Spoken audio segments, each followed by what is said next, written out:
everything might not be fun. The politicians keep saying, why is our healthcare system so expensive? And like, duh. How does that make any sense? We'll figure it out. This is the thing. I'm just getting totally unhinged now, and I don't know what to do.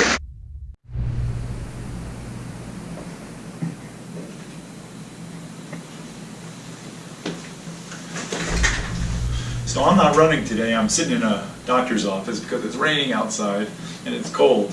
But I just wanted to follow up with what I was talking about with Paula, and this should be pretty brief. And I wanted to show you some of those theaters called BRCTs to let you know about the problem with stress tests and EKGs and trying to diagnose heart disease. So let me just first say, an EKG is a bunch of electrical impulses. I mentioned that with Paula, but you don't use electrical impulses to look at plumbing. I mean, that's what we really care about with the heart. We talked about it with the stent talk, that we care if there's plaque on the edge of a blood vessel that can rupture and cause a heart attack. That's what we're looking for. That's what we care about. You're at high risk of heart disease if you have plaque, and then you have other risk factors that would make that plaque rupture. And we want to know that because there are medicines we can give you if that's the case. Whether you have a blockage or don't have a blockage doesn't matter. If you have plaque that blocks the artery 10% or plaque that blocks the artery 90%, either way, the best treatment for that is a statin cholesterol medicine and an aspirin, not stents and bypass and all this other nonsense. So all we care about is not blockage, but plaque. So an EKG doesn't show that. It's an absurd test to even think about. When you get an EKG, all you're getting is something about your heart rhythm, and it gives you some other information that is so nonspecific and vague that you have no idea what it means, just so you know. Stress test, you go on a treadmill and you have an EKG done, and sometimes they inject your arm with some nuclear medicine, and they try to get a sense if there are changes with exercise that would indicate a blockage in the heart. That's the crucial thing, a blockage. A stress test is only abnormal if you have a blockage. So only if the plaque has built up so much that it blocks the blood vessel about 60 or more %. If you have a whole bunch of plaque all over your blood vessels, but it's not blocking up your blood vessels, you walk out of that stress test happy as a clam because you're told it's normal. But you're not normal. You're filled with plaque. You're given false information. Similarly, a stress test has false positives. You can have a completely normal blood vessel and go for a stress test, and it shows abnormalities because it's an inaccurate test. What's the problem with that? Well, then you might have to get other testing. They might have to do a catheterization where they put a wire in your heart. And that's dangerous. There's a 1% risk of serious complications with the catheterization. And so you don't want to have a false positive stress test. So really, if you have no symptoms at all, getting an EKG and a stress test could be troublesome. I just want to show this picture first. Look at these are blood vessels in the heart. So look at the middle blood vessel. That blood vessel has plaque all over it. That guy, whoever has that blood vessel, is at risk for having a heart attack. But you can see that the plaque doesn't really block up anything. And so if they go for a stress test or an EKG, those could be normal. And they'll be told they're fine. That's the problem. They don't pick up plaque. Look at the blood vessel that's all blocked up. That's the one that's going to be picked up. But that's it. You'll only be picking up blocked blood vessels. All those other ones, and the vast majority of heart attacks, about 85%, occur in non-blocked blood vessels. So you're missing those.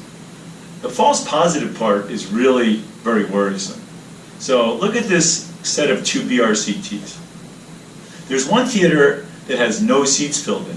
That's because when you look at someone's history and figure out if they're high or low risk for heart disease, and you figure out their low risk of heart disease because they don't have other things like diabetes, uncontrolled high blood pressure, family history, smoking, they don't have those things. Then, and notice I didn't mention cholesterol because that's not important. Then, if you get a stress test, it doesn't give you any additional information. In other words, you're not saving any lives or preventing any heart attacks in people you get a stress test on versus people you don't get on a stress test on. People at low risk. You're not helping the matter at all. So it's a useless test that way. You're not picking up any additional disease. A good doctor who asks the right questions will get much more information. Like, oh, you were exercising and now you're short of breath. That's a good piece of information. But then if you get the stress test and it's normal, it messes you up. The stress test does not save any lives. But look at the other BRCT. It's got 20 seats in it. You know why? Because people who get stress tests as a screen to see if they have heart disease, out of 1,000 people, 20 of them actually get a heart attack, stroke, or die who would not have died anyway. And that's because of the false positives. Because these stress tests will give you so much false information that now the doctor has to do other testing, such as a catheterization, which leads to harm, which leads to death, stroke, and heart attack. And you don't want to hear that. You don't want to hear, well, I got to do a catheterization. And then they do the catheterization and they come out and say, well, I have good news and bad news. The catheterization was normal. You don't have heart disease, but unfortunately we gave you a stroke with the catheterization. You don't want to hear that information. So that BRCT should be helpful when you talk to your doctor. If they want to do a stress test on you or an EKG and you have no symptoms, you actually can get harmed. And a lot of people find that crazy. I mean, how are you going to get hurt from an EKG? Well, you're getting hurt from an EKG because it gives you false information, and that false information leads to other testing, which then cause harm. Don't get a test that's inaccurate when you're feeling good. So look at this BRCT. This is even scarier. This shows how many people with a heart attack would have had a normal stress test the day before the heart attack. Normal stress test or EKG. About 85%, or 850 people out of 1,000 who get a heart attack would have had a normal stress test before it. The reason being that the stress test does not pick up plaque. So these people who have heart attacks because they're plaque ruptures, they didn't have any blockages that would have been picked up on a stress test, and so they're told they're normal, and boom, they get a heart attack. So not only does a stress test give you false information that could lead to harm, but if you actually have disease, it's going to miss it 85% of the time. Scary stuff. Bad test. I want to show you this little slide just because it shows you how much money is being spent on stress tests. I know you as a patient don't care about this, but in a short period of time, there's $100 billion, with a B, $billion more spent by cardiologists at the end of that period than at the beginning. And most of that money was spent doing these stress tests on people without symptoms. And what's interesting is during that stretch of time, outcome, in other words, prevention of heart disease, prevention of heart attacks, did not occur. You did not have any improvement. So you're spending $100 billion of extra stress tests and nobody's getting better. We know why. Why are they doing all these stress tests? When you go to your doctor, bring this information. One last caveat. How do you tell if you have plaque? Well, you can tell if you don't have plaque if you get a calcium score. I'm looking at this BRCT, which we've shown before. People with a normal or very low calcium score, the chances of them having plaque are extremely low. So that after a year, 1 out of 1,000 people will have a heart attack. That's pretty good. 99.9% chance you're good if you get that. Now those are people with low risk. If you actually have low risk, you probably don't even need a calcium score.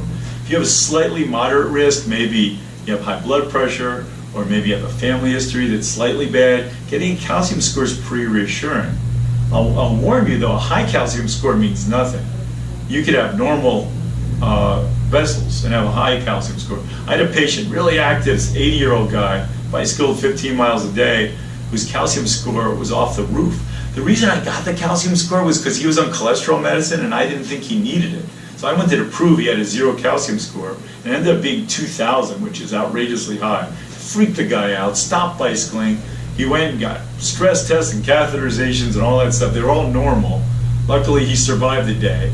And he was already on a cholesterol medicine anyway. I said to him, there's nothing we have to do differently. Let's just keep you on the medicines you're on, even if you have a score of 2,000. The reason is when you get older, you can get calcium buildup in the blood vessels, so you have a false positive calcium score. But a negative calcium score is really encouraging. So anyway, I just wanted to show you that information because it's really important when you go to talk to your doctor and they push these tests on you, that you realize that they could be dangerous. They could tell you you have disease when you don't, which could lead to over-testing, which could lead to harm. And they could tell you you're normal when in fact you have disease. So be careful of these tests. They're extremely expensive, they're destroying our healthcare system, they're making a lot of people a lot of money, but they're not good for you. Hey, I hope you like the podcast. We'll be back next week. I'm going to give you some information.